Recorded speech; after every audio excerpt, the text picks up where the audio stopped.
Colombia está ardiendo y mientras las llamas consumen la nación, ¿quién está apagando el fuego? ¿O acaso alguien lo está avivando? La guerra a muerte entre las organizaciones criminales posguerrilleras del norte de Santander se originó por la pérdida de un cargamento de cocaína en noviembre pasado. Grupos armados resurgen.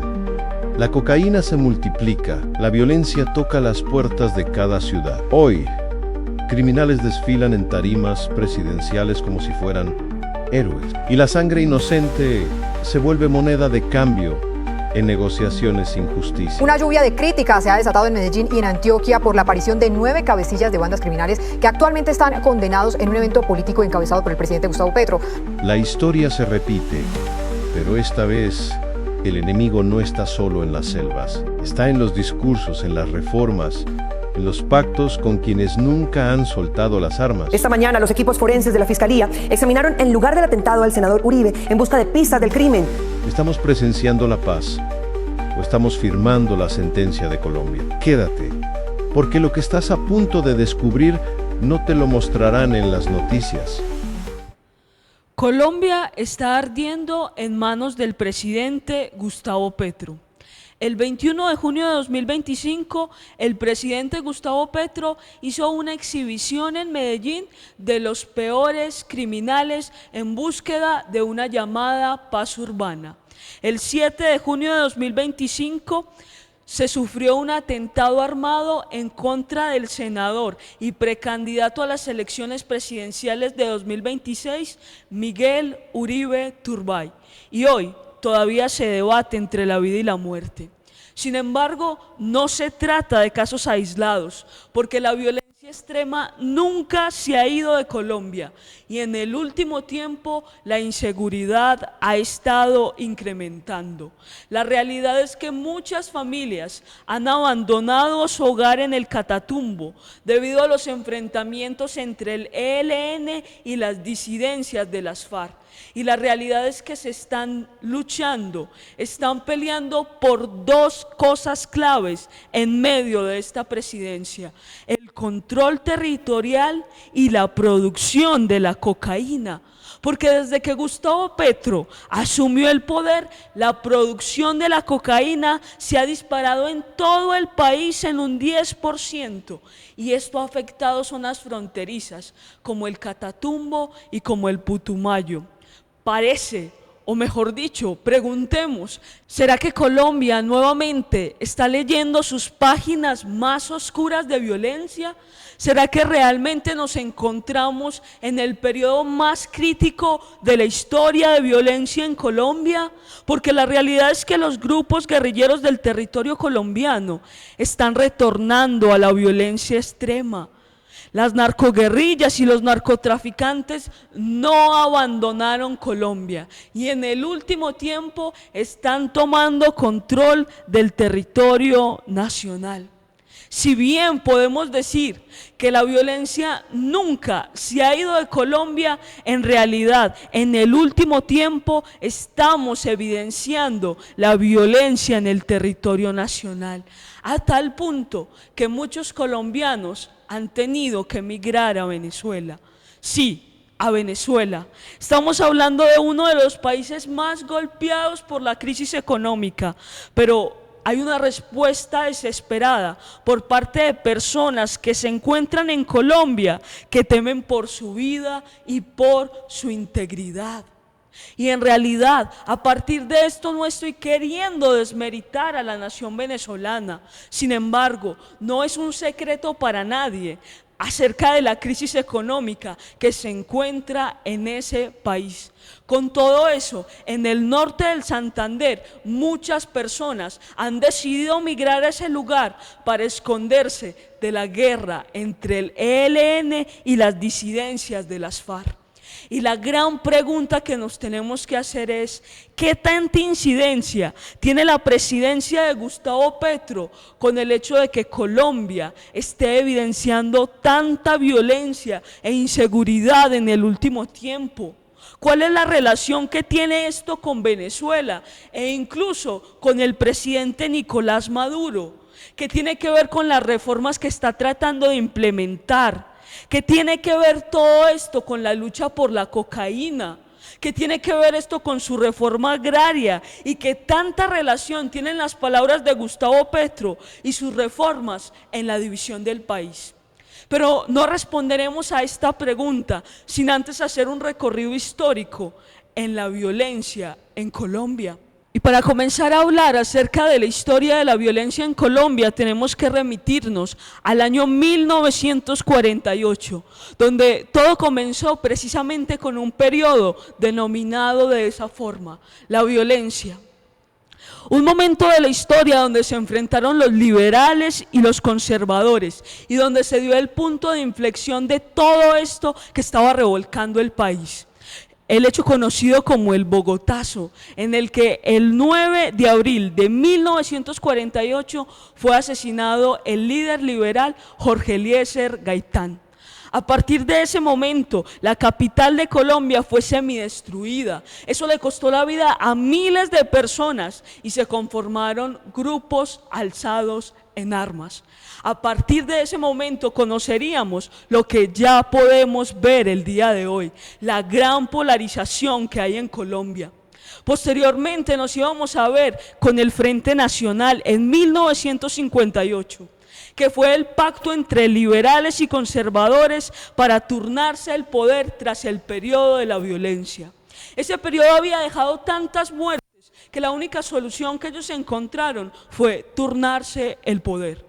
Las elecciones presidenciales para unos en algún momento y las elecciones presidenciales para otros en otro determinado momento. Y eso causó algo impresionante y fue el cierre de la democracia. Porque las decisiones se tomaban de acuerdo al partido político al cual le correspondía el poder, pero no se tomaban decisiones sensatas de acuerdo a la realidad del país.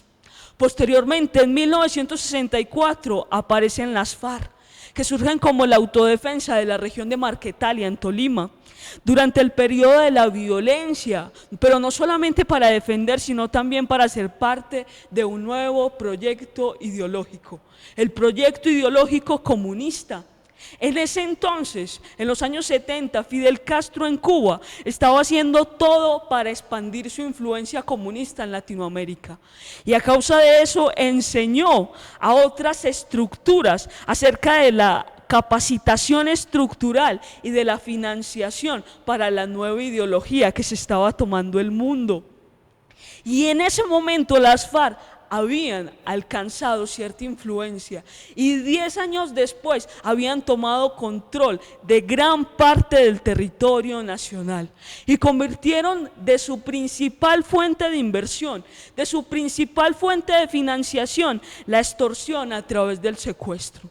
Mucha de la información que voy a comenzar a darles viene incluso del secretariado, es decir, de la estructura más alta de las FARC, que es certificada a través de la Comisión de la Verdad.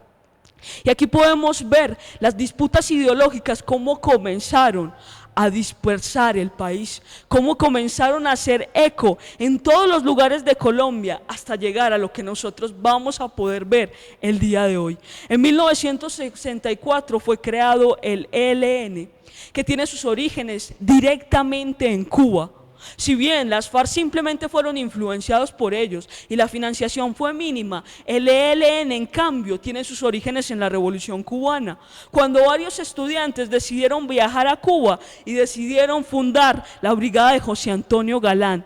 El ELN hasta el momento no se ha desmovilizado y nosotros vemos todavía su influencia en zonas específicas en Colombia, ya no como un grupo político, ya no como un grupo que defiende cierta ideología, sino como un grupo que se ha dedicado totalmente a la lucha por el narcotráfico, a comercializar, producir y creer en el crecimiento económico de su estructura a partir de ella.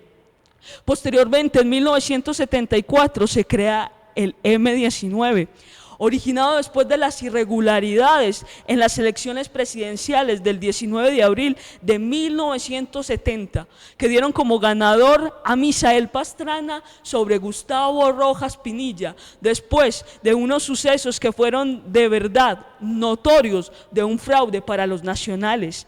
De este movimiento fue miembro el actual presidente de Colombia, Gustavo Petro. Hizo parte del sector militante del M-19 y es a partir de la amnistía que se va a recibir posteriormente que él hoy puede tener una carrera política legal en Colombia. Pero hablemos un poco más acerca de algunas cosas, y es que este grupo del M-19 fue el grupo encargado de la toma del Palacio de Justicia en 1985, donde el objetivo era someter a juicio político al presidente Belisario Betancur por supuestamente incumplir con los acuerdos de paz firmados meses antes. Fue así como un comando de 35 guerrilleros del M-19 irrumpió en el edificio y tomó como rehenes a magistrados, empleados judiciales, visitantes y miembros de seguridad. El gobierno, liderado por Belisario Betancur, en ese momento ordenó la retoma militar del edificio, encabezado por el Ejército Nacional, sin aceptar negociaciones específicas. Y de este acontecimiento en específico surgieron varias polémicas, entre ellas que ese grupo causó uno de los golpes más fuertes en la historia de Colombia, pero también que hubo uso excesivo de la fuerza por parte del Estado, que hubo desapariciones forzadas de personas que fueron vistas en poder del Ejército Nacional, que hubo 11 muertos magistrados de la Corte Suprema de Justicia de un total de 25, que hubo más de 90 personas muertas en total, entre guerrilleros, funcionarios judiciales, militares y civiles, y que hubo al menos 11 desaparecidos que fueron vistos en poder del Ejército Nacional, pero que hasta el día de hoy no se sabe qué sucedió con ellos. Y que esas personas ni siquiera tenían nada que ver con el movimiento militante del M-19. Posteriormente se da la desmovilización de este grupo en 1990 a través de la amnistía de sus delitos, y ellos conforman lo que se va a llamar el partido político de la Alianza Democrática. Reitero, es a través de este medio que posteriormente Gustavo Petro podrá hacer carrera política de forma legal. ¿Qué vemos hasta el momento? Una lucha por el poder ardiente, ferviente, y que en este periodo de los 90 va a ser mucho más importante por los personajes que van a comenzar a surgir. Pero en realidad podemos ver algo más, y es que en el periodo de 1990 ocurre lo que sí es el mayor periodo de violencia, marcado por ciertas características. Una de ellas es la intensificación del narcoterrorismo. Es aquí donde nos encontramos con el cartel de Medellín, dirigido por Pablo Escobar, intensificado por atentados terroristas contra el Estado, especialmente asesinatos de jueces, policías, funcionarios. ¿Y cuántos carros bombas no hubo en las ciudades principales como Bogotá, Medellín y Cali? Pero también se dio la expansión del conflicto armado, se dieron los procesos de desmovilización de grupos guerrilleros y se dio la violencia política y electoral, incluyendo asesinatos de candidatos presidenciales, tal cual y como vemos luces de eso hoy. Pero posteriormente, en 1997, se crea una estructura nacional denominada las AUC. Un grupo paramilitar de extrema derecha formado como autodefensas armadas de terratenientes y de narcotraficantes, con el argumento de combatir a la guerrilla en zonas rurales, aunque las autodefensas locales existían desde los 80. Esos grupos paramilitares fueron responsables del 45% de las muertes en el conflicto armado interno y más de 94.000 asesinatos selectivos y masacres documentadas. Así que si hasta el momento las personas que pueden ver este video creen que la violencia solamente se ha inclinado de un lado del país, es mentira, porque la violencia en Colombia se ha inclinado desde todos los lugares. Viene desde los guerrilleros, desde los paramilitares, desde los conservadores, desde los liberales, y continúa viéndose, como ya pronto lo veremos, entre los de derecha y los de izquierda. La polarización de Colombia está acabando con Colombia, pero ya veremos también la incidencia que tiene el presidente presidente Petro en ello. Pero antes hablemos de un periodo presidencial muy importante en Colombia. Hablemos de la presidencia de Álvaro Uribe Vélez en el año 2002. Y debemos reconocer a este punto que la violencia comenzó su disminución en este periodo presidencial. En la presidencia de Uribe Vélez, con la implementación de la política de seguridad democrática, a través de la cual se logró imponer orden en muchas zonas rurales de Colombia, lo que nos permitiría entender el amor incondicional de una gran parte de la población. Sin embargo, esta presidencia no está exenta de polémicas. La mayor mancha que tiene esta presidencia y este gobierno en específico fueron las ejecuciones extrajudiciales, llamadas también falsos positivos, que consisten, para las personas que no conocen esta información en el entorno o en el contexto colombiano, en mostrar éxitos operacionales ante superiores y ante la opinión pública, y dar beneficios, recompensas, permisos, ascensos militares a quienes muestren éxitos operacionales, es decir, bajas en combate. A partir de esto se registraron 6.402 personas asesinadas ilegalmente por agentes del Estado entre 2002 y 2008, principalmente por el Ejército Nacional, y fueron presentados como bajas en combate siendo civiles. Posteriormente, en el año 2005, se da la Ley de Justicia y Paz, liderada por el presidente Álvaro Uribe Vélez. Fue en el marco de la desmovilización parcial de los paramilitares, para que posteriormente aparezcan en la historia, en los años 2003 y los años 2006, las AGC, que son actualmente el grupo armado ilegal más poderoso del país. Y surgieron tras la desmovilización de las AUC, de las Autodefensas Unidas de Colombia. Y fue a partir de eso que se crearon las Autodefensas Gaitanistas de Colombia. Pero hoy no son un grupo político, hoy son una reconfiguración criminal de estructuras narcoparamilitares no desmovilizadas. Se presentan como una organización armada de resistencia contra el Estado, Autodefensas Gaitanistas de Colombia, pero en realidad operan como un grupo narcoparamilitar. Según la Defensoría del Pueblo y la ONU, las AGC han sido responsables de masacres y asesinatos de líderes sociales y de excombatientes de las FARC, de amenazas a comunidades afrodescendientes e indígenas, de reclutamiento forzado de menores y de impedimento a la implementación del acuerdo de paz en varias regiones del país. Las AGC hoy son muy importantes en todo esto que vamos a comenzar a hablar acerca de la violencia en esta nación. Y posteriormente, en el año 2016, para intentar hacer más breve este recorrido histórico, se firma el Acuerdo de Paz, a partir de la presidencia de Juan Manuel Santos, que firmó con las FARC, y que hoy podemos ver a través de eso que las FARC en realidad no se desmovilizaron en su totalidad. Por eso tenemos que hablar de las disidencias de las FARC y tenemos que hablar de otros grupos de guerrilleros que nunca se desmovilizaron, sin ignorar además la realidad espiritual que se presentó en ese entonces a partir del Acuerdo de Paz. Todos sabemos que este acuerdo de paz se hizo en relación a la brujería, a la santería, y que en todo eso no estuvo la mano de Dios, sino que estuvo la mano de Satanás, a través de la cual se logró legitimar el acuerdo de paz. Pero que a partir de eso podríamos sacar muchas cosas, y es que las disidencias de las FARC hoy son actores claves en el conflicto.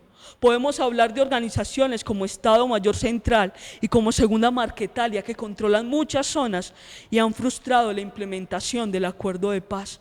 Podemos hablar también, y esto es muy importante para este punto en el que nos encontramos, que la mayoría de los grupos armados y organizaciones criminales en Colombia han sido sostenidos por una sustancia que es muy protegida por el presidente de la República, la cocaína.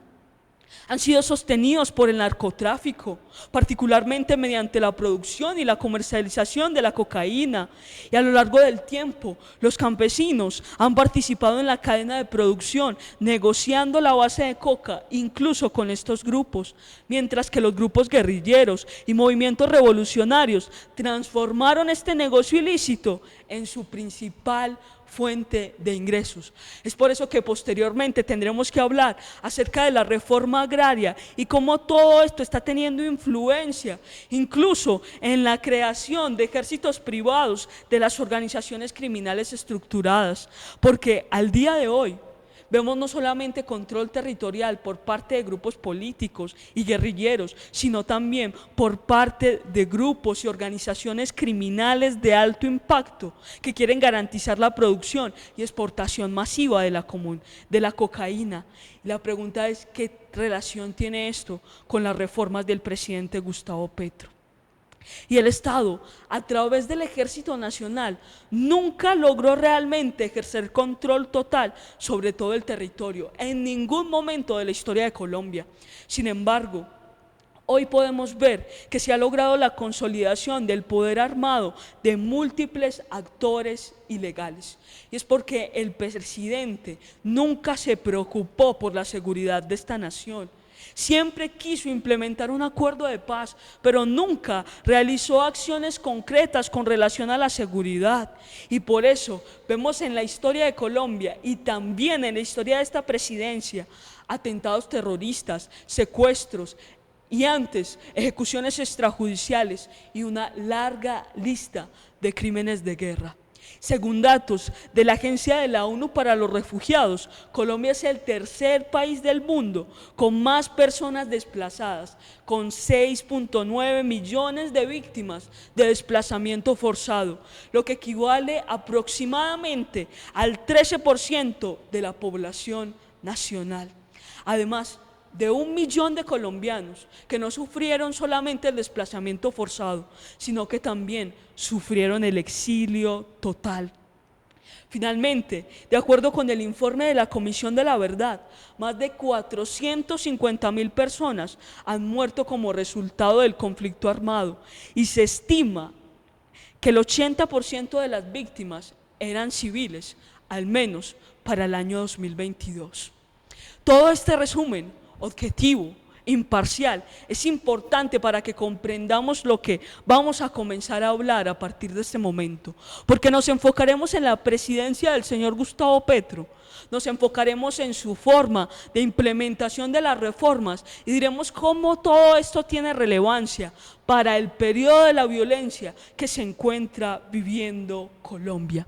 Y lo primero que hay que decir es que el 7 de agosto de 2022, Gustavo Petro se convirtió en el primer presidente de izquierda en toda la historia de Colombia. Y desde entonces podemos ver las siguientes implementaciones. Cuando llegó a la presidencia, lo primero que quiso implementar fue reformas fiscales, a través de las cuales prohibiera la exploración del petróleo y aumentara el porcentaje de los impuestos de las grandes empresas. Eso generó la primer gran movilización en su contra y el Congreso de la República terminó votando en contra de esa reforma. Posteriormente se vino la reforma de la salud. La propuesta era eliminar la intermediación de las EPS, convertirlas en gestores farmacéuticos y centralizar los recursos. Eso generó otra gran movilización en su contra. Y el Congreso de la República votó en contra de esta reforma. En abril de 2024 se intervino una EPS llamada Sanitas, una EPS privada, y eso generó una crisis financiera, lo que llevó a que la Corte Constitucional revirtiera su decisión en 2025 por vicios en el procedimiento. Y en el momento, el gobierno nacional denunció estar devastada, acusando la persecución política pese a la reversión judicial. Posteriormente, vimos una reforma de financiación y esa fue recientemente, supuestamente, para establecer ciertas reformas sociales y suplir la crisis que se estaba generando y que todavía está en este momento en el catatumbo. Esa ley de financiamiento tenía como propósito generar recursos por 12.000 billones de pesos para financiar políticas sociales. El resultado es que esa reforma fue hundida en diciembre de 2024 por el Congreso de la República, y eso obligó al gobierno a reajustar el presupuesto del año 2025. Posteriormente, se buscaron reformas sociales y a causa de eso se creó, junto con la presidencia, la creación del Ministerio de la Igualdad, creado y aprobado en diciembre de 2022, liderado por la vicepresidenta Francia Márquez.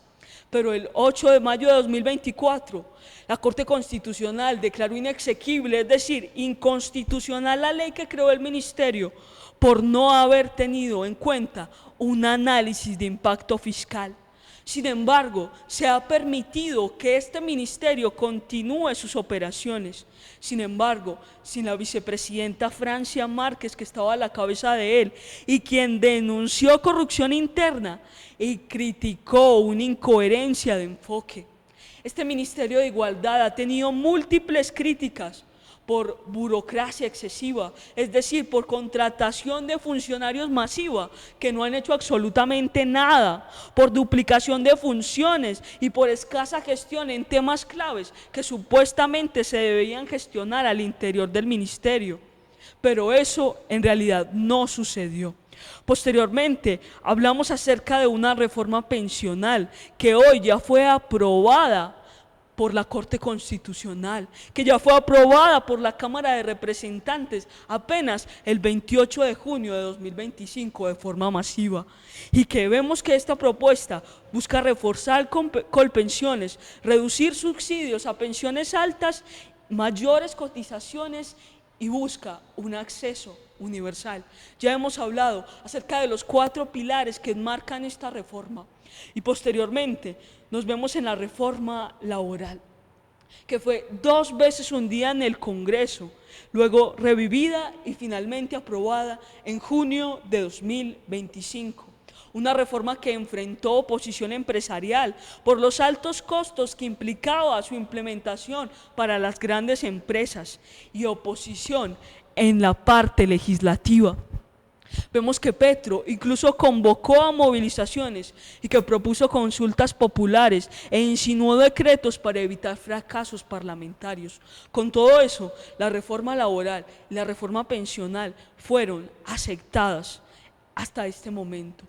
Y podríamos analizar hasta aquí cómo Petro, a través de sus reformas, ha incidido en la violencia. Y es que Petro ha convocado masivamente a movilizaciones, incluso quiso convocar a una asamblea constituyente en la cual desinformó totalmente y dijo que los que estaban a favor de la asamblea constituyente eran los que estaban a favor de la justicia social, cuando eso realmente es una mentira jurídica. Pero también podemos ver, a través de lo que hemos escuchado hasta este momento, que tiene cierta incidencia en la violencia a partir de su lenguaje.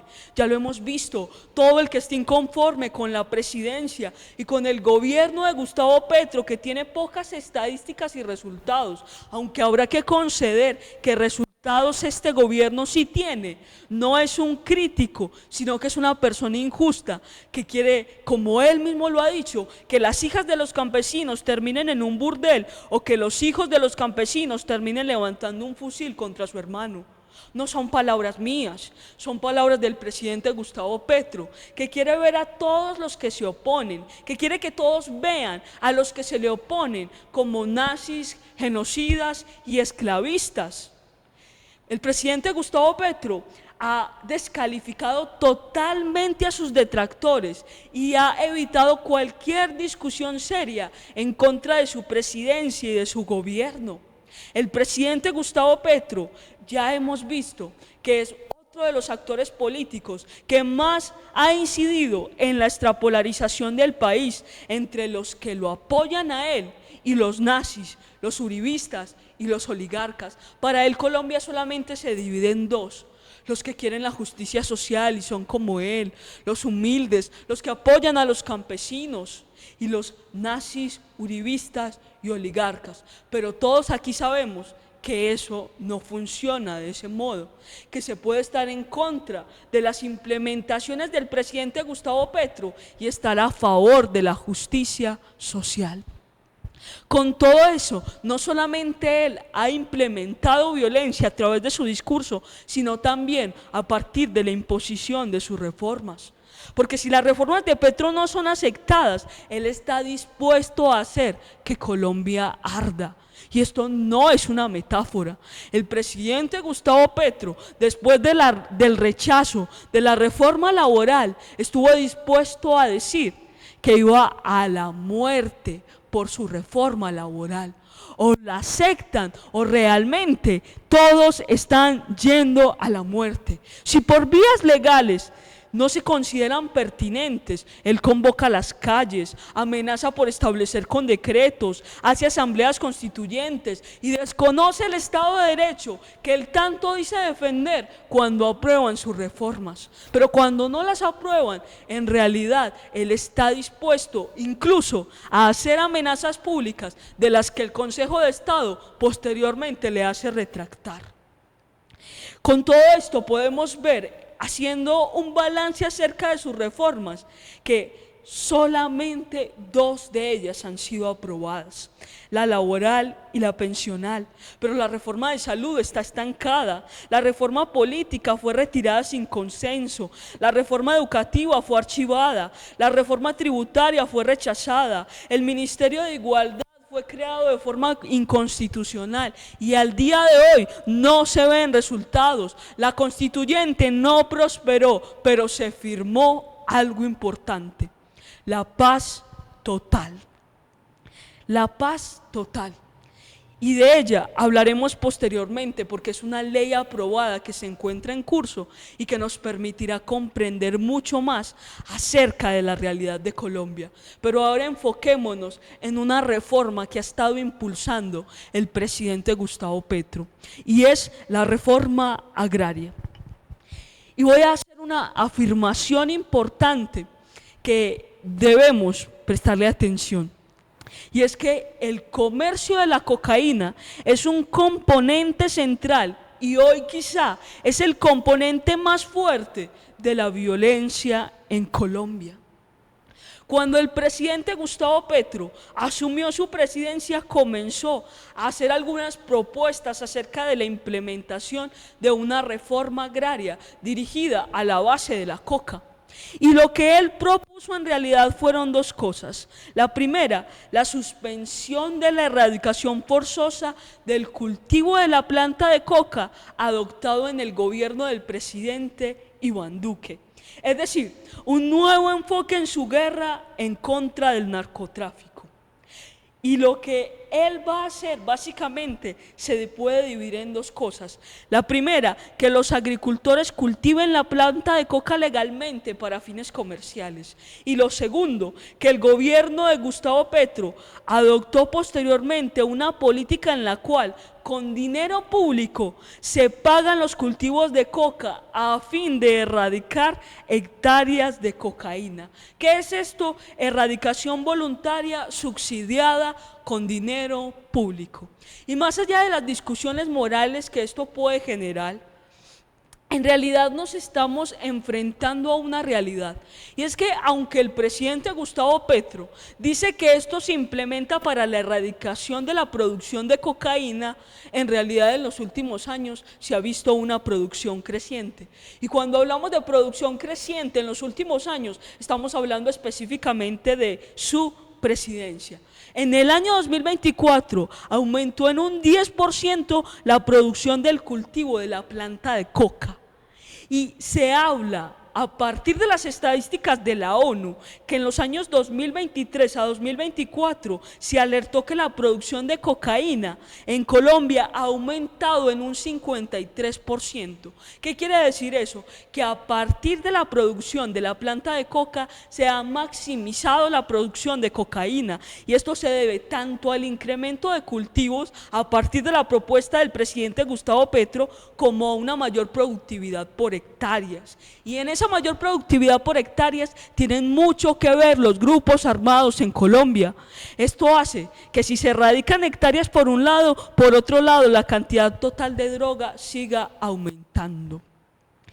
Y los carteles en realidad son quienes han disparado la productividad por cada hectárea de la planta de coca cultivada. Esa es una realidad que Colombia tiene que enfrentar, y que no solamente enfrenta hoy, sino que ha enfrentado durante toda su historia, pero que en el último tiempo, a causa de la reforma agraria, se ha visto maximizada. Y esto tiene relación con los grupos armados, porque ellos están aprovechando el mercado.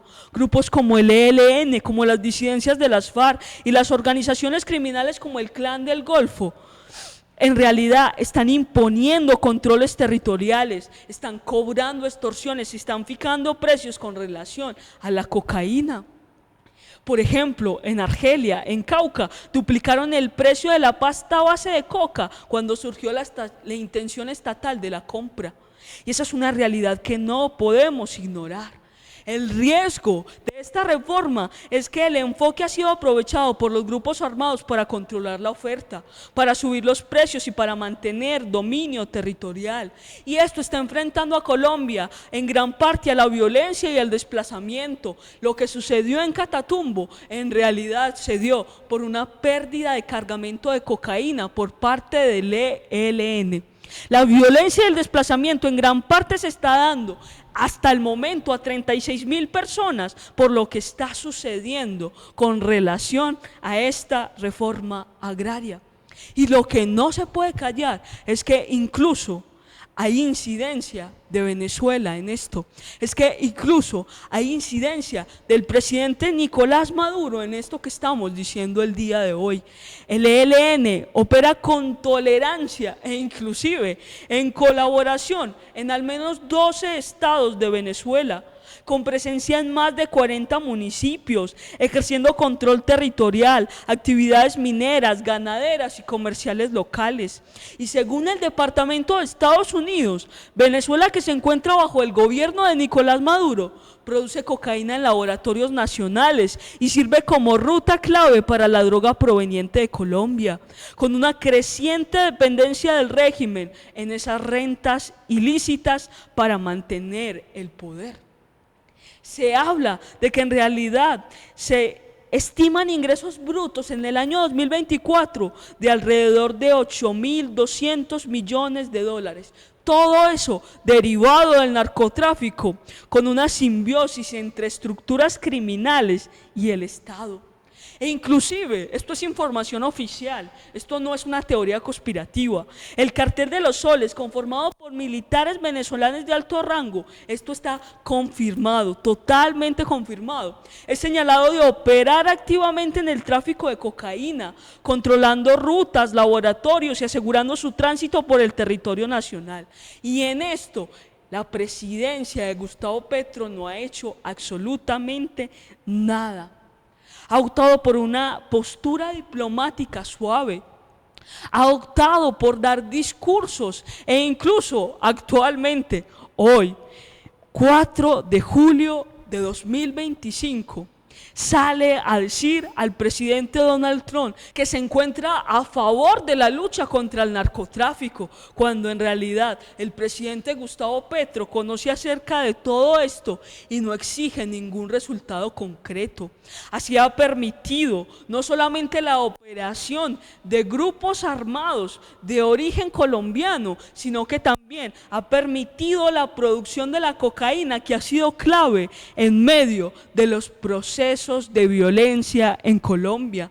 Y es esta ambigüedad diplomática la que debilita la presión internacional contra la alianza criminal entre el Estado y la narcoestructura en Venezuela.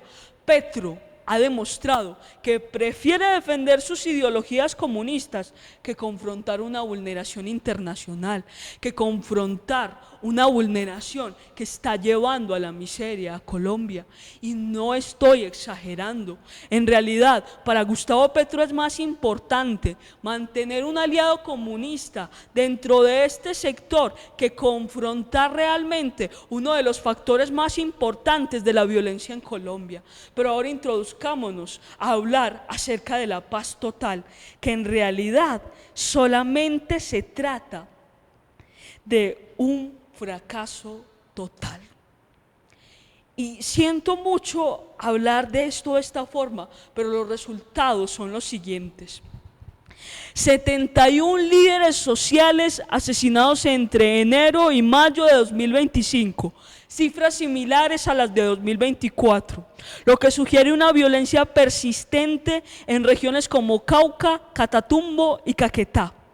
Crimen organizado. La ONU reporta consolidación territorial de grupos ilegales y aumento de masacres, secuestros, reclutamiento forzado, desplazamientos y minas antipersonales. Conflictos interguerrilleros, disputas entre el ELN, disidencias de las FARC e incluso el Clan del Golfo se incrementaron en un 85% en el primer año de gobierno. Violencia en Catatumbo. El ataque en marzo de 2025 dejó decenas de muertos y 36.000 desplazados, lo que obligó a declarar un estado de conmoción y replantear las estrategias de paz, a tal punto que se suspendieron los diálogos con el ELN. Y finalmente, una implementación incompleta del acuerdo de paz, eso lo cortas ahí, por favor. Una implementación incompleta del acuerdo de paz con las FARC. La ley de paz total, la ley 2272 de 2022, tiene en realidad dos ejes importantes y con los cuales comenzó incluso la campaña presidencial del presidente Gustavo Petro, que habló de que en 3 meses establecería la paz total en Colombia, pero tenía dos ejes importantes de implementación. Todos veíamos las dificultades de la implementación, menos el presidente Gustavo Petro, porque él estaba distinguiendo entre dos tipos de proceso.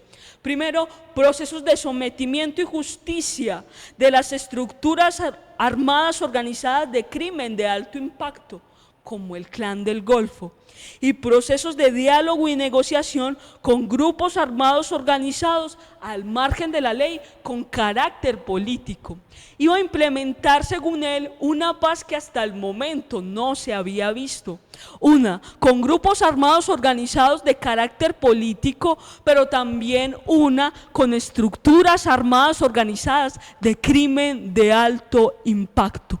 Pero lo que podemos ver hasta el momento es que en realidad no hubo una paz total, sino un control total de esas organizaciones del territorio colombiano nuevamente.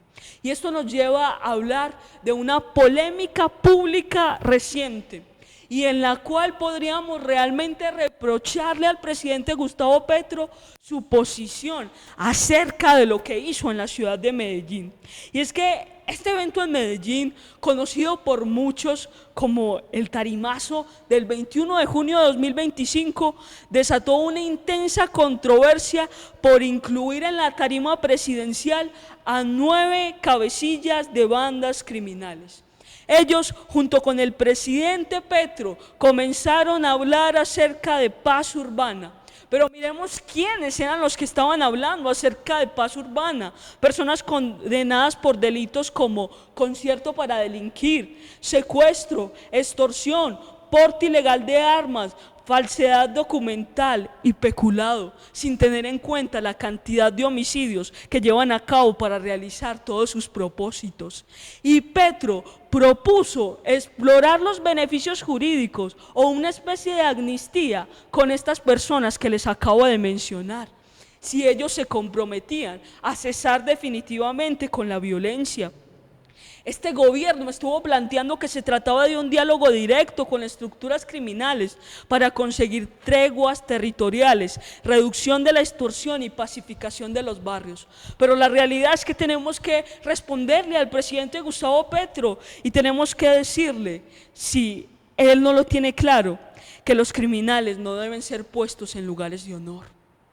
Que los criminales no deben ser puestos en lugares a los que les corresponden, cosas que han incentivado en algo la productividad de la nación colombiana, y no a los responsables de crímenes graves que deben someterse a la justicia.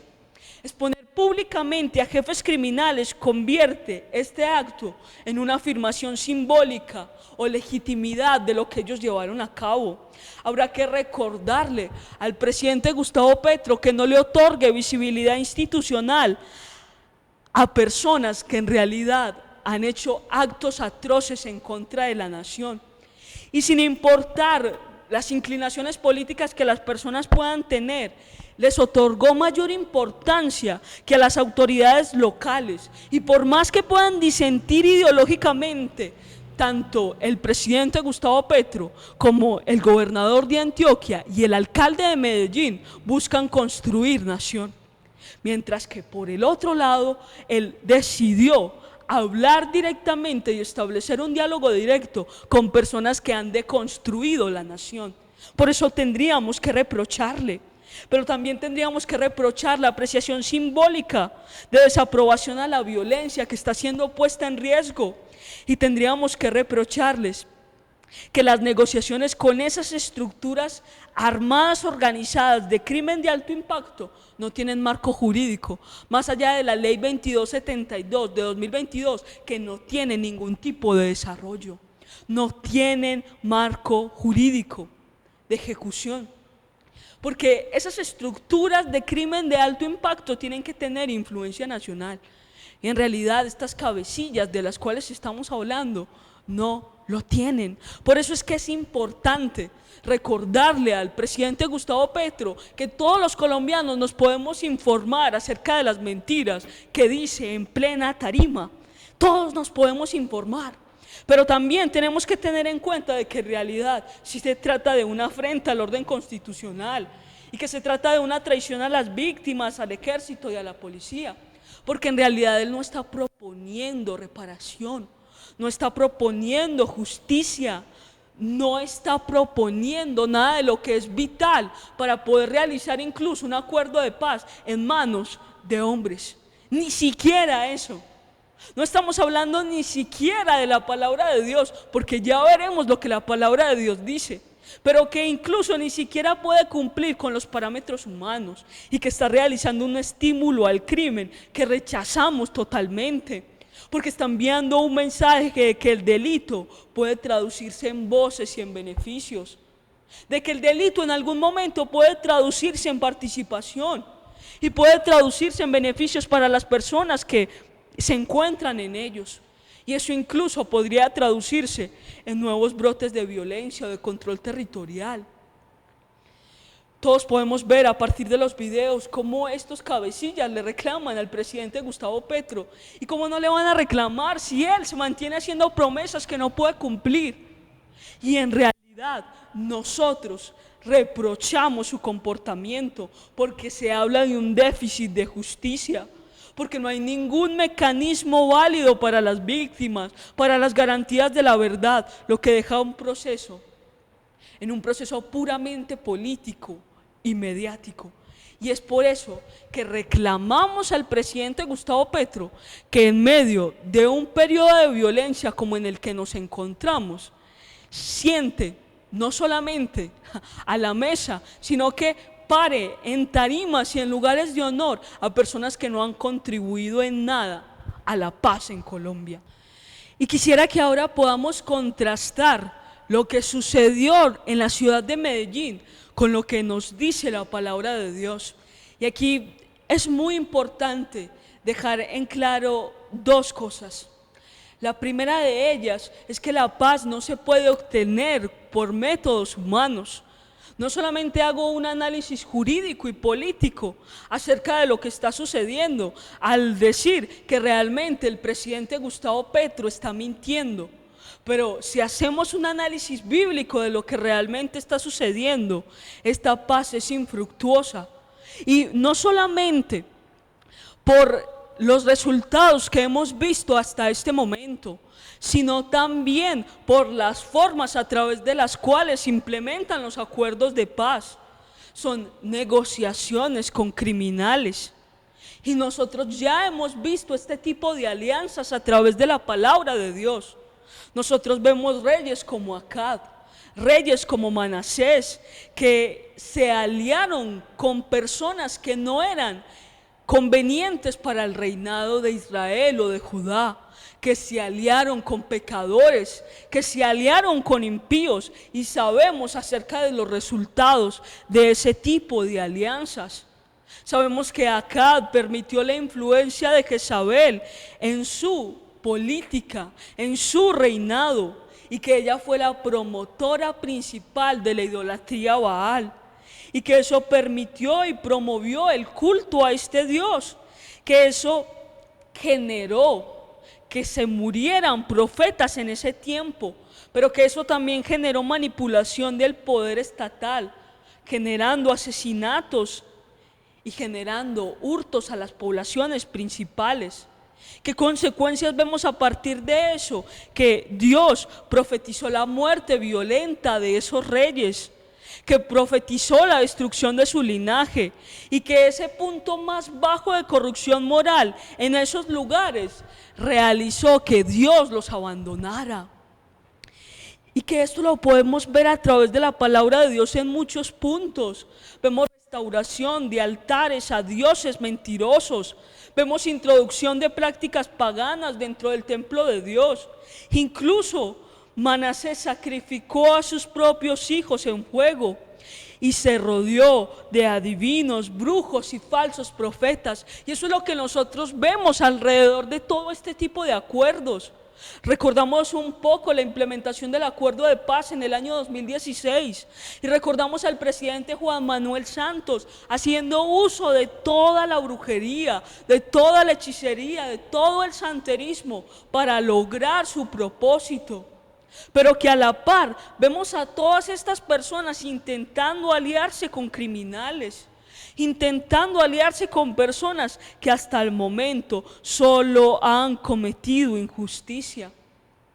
Y al final vemos que cuando esto sucedió por miedo a perder el poder o por intereses políticos o personales, que en este caso sería la reelección de la ideología del presidente Gustavo Petro, o por la pérdida del temor de Dios, que es claro que el presidente Gustavo Petro no tiene temor de Dios. Por eso me molestó fuertemente cuando el pastor Sade afirmó más o menos lo siguiente en un programa radial y dijo: Gustavo Petro es como Jesús para quitar un pie opresor.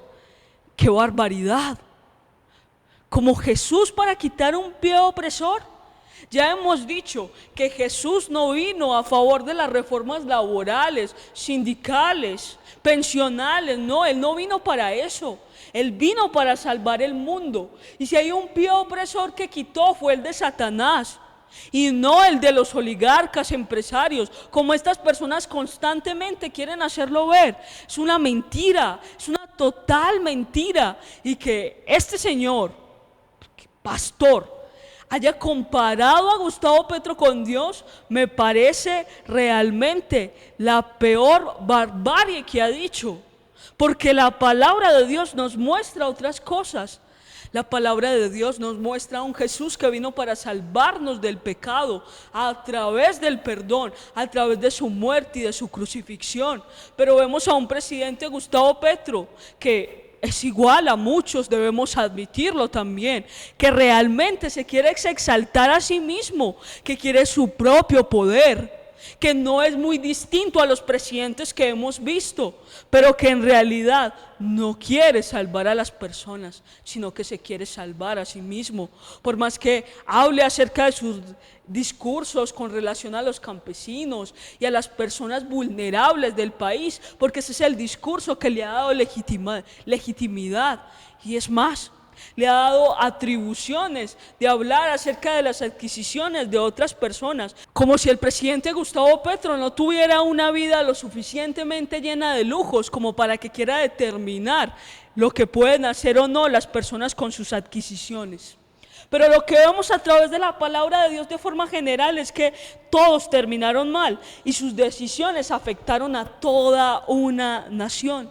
Por eso el patrón bíblico es claro: cuando el liderazgo se alía con el pecado, en lugar de confrontarlo, el juicio no se tarda.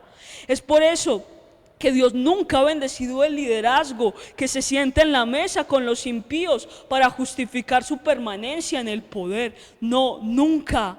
Y que eso ha generado la ruina de casas, del juicio sobre naciones y el desprecio eterno de su memoria. Eso es lo que nos muestra la palabra de Dios. Pero nosotros, los creyentes, tenemos la posibilidad de estar exentos de esa maldición de la cual estamos hablando. Si bien no maldigo al presidente Gustavo Petro, no lo hago, realmente nosotros podemos estar exentos de esas acciones que conducen a la maldición.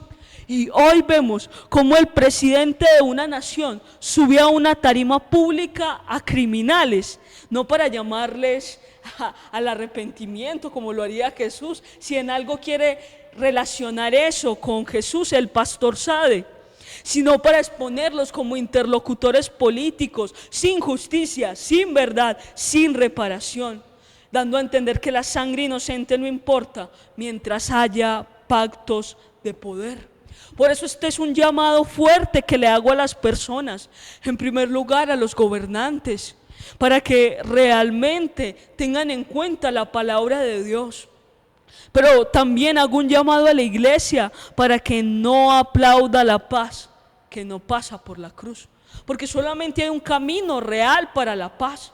Y si bien nosotros podemos evaluar los distintos acuerdos que se tratan de hacer hasta el día de hoy, promovidos por todos los presidentes y por todas las personas importantes, por Donald Trump, por Nayib Bukele, por personas del Oriente importantes, en realidad la paz que no pasa por la cruz, en realidad nunca será paz. Pero eso lo sabemos nosotros que estamos conectados con la palabra de Dios. Sabemos que Dios no hace alianzas con el crimen y que solamente hace pactos a partir del arrepentimiento.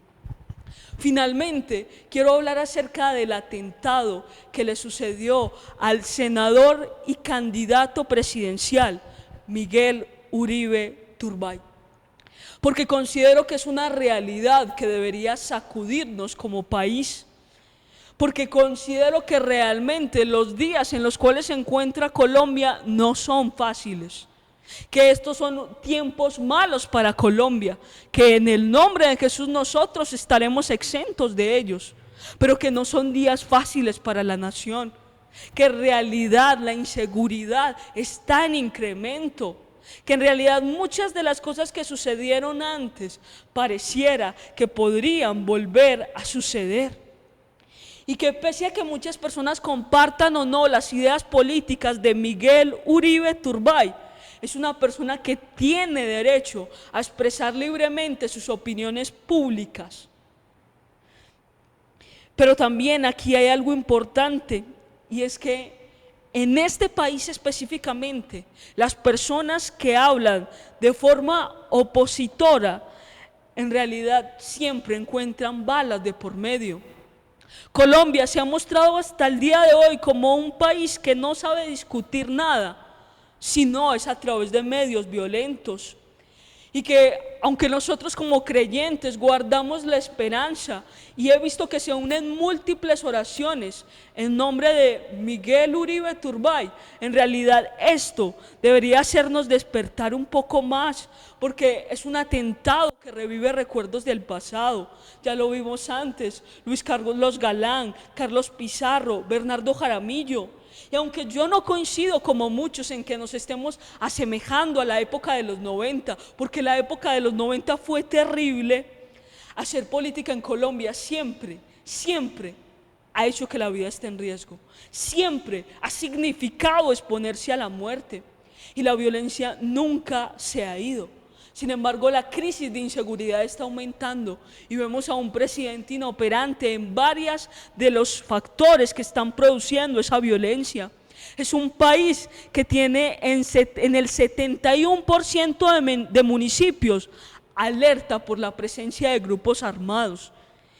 Y tenemos de frente, en el año 2026, una campaña electoral por la próxima presidencia en medio del miedo y de la violencia. Y aquí hago un llamado a los colombianos a que no decidan por factores diferentes a una decisión racional en la cual, si somos creyentes, Dios pueda estar involucrada. Porque la situación de Miguel Uribe sacó lo peor de muchos, lo peor. Se está pagando un precio muy alto por pensar diferente. Pero no solamente eso, sino que han surgido un montón de teorías conspirativas a partir de ello. Muchos dicen que una persona que se está debatiendo entre la vida y la muerte, en realidad hace parte de un show de la derecha y del centro democrático. ¿Qué es eso? La gente ya no tiene compasión de nada, ya no tiene ningún tipo de tolerancia. A muchos les parece muy chistoso sugerir que se trató de un drama, pero en realidad es una persona que se está debatiendo entre la vida y la muerte. Es una familia que está sufriendo, es una nación que está siendo golpeada por la violencia. Pero además de eso, otros que ven a la misma persona luchando entre la vida y la muerte, lo único que hacen es culpar a un solo político. Como si la violencia en Colombia se hubiera configurado solamente a partir de un solo personaje, cuando Colombia siempre ha vivido batallas enormes de guerra. Hoy vemos políticos culpando a otros políticos, cuando en realidad nadie está pensando en lo que realmente es necesario. Y yo quisiera finalizar este mensaje de dos formas. En primer lugar, hablando acerca de los tonos polarizados. He estado hablando un poco acerca de esto en redes sociales y me he encontrado con esta realidad. Qué tan polarizada está la nación, que no admitimos que las personas piensen de forma diferente. No admitimos. Y cuando la otra persona no piensa como nosotros, lo tachamos de imbécil, en el mejor caso. Los insultamos en el mejor caso. Los tratamos de nazis, genocidas, esclavistas, en el caso del presidente Gustavo Petro, y que la oposición tampoco es que haya lanzado poesía en contra del presidente y de todos los que tienen ideología comunista, que aunque nosotros no estemos de acuerdo con ella, tenemos que ganar a partir del debate serio, tenemos que ganar a partir de los argumentos racionales y tenemos que ganar a partir realmente de las próximas elecciones.